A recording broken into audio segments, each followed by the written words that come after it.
These iPads play out different situations responders might run into, and they have to work to communicate with each other to figure out the most effective way to respond. Center of the building, and we have 3 or 4 heads that are activated.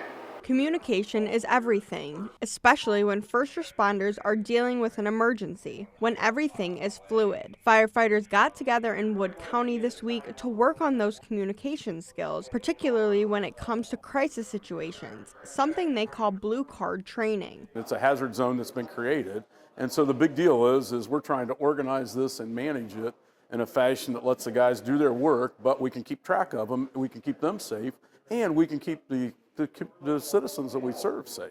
The participants walk through how the first crews to arrive would get a handle on what's happening and then transition that important info to backup crews. The scenarios involved 5 different types of buildings: residential, commercial, strip malls, big box stores, and multifamily complexes. We have a saying that you've got to be doing everything right when something goes wrong, right? And that's really what this is about, is let's set up the incident scene every time for the worst case scenario so that we're prepared. Battalion Chief Ed Carlin traveled all the way from Nebraska to experience this training. Every department has a management system for their resources and apparatus on the emergency scenes, and we're always looking to perfect it and advance it forward. Something I wanted to pursue and bring back to Grand Island and see if it's something that we can implement into our system and make our fireground scenes safer and more effective. Dalton Giesige is a firefighter paramedic in Perrysburg. He says when it comes to this training, the repetition just makes them more comfortable in scenarios when you don't have a lot of time to act. We show up to the unknown all the time,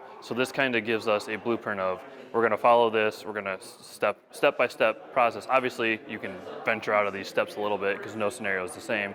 But it gives you an idea of what you're going to run through, what's going to happen, and how the scenario is going to flow. These first responders will now be Incident Command certified, and they will be required to do 12 hours of continuing education annually to maintain the certification. Brenna Nye, 13 Action News.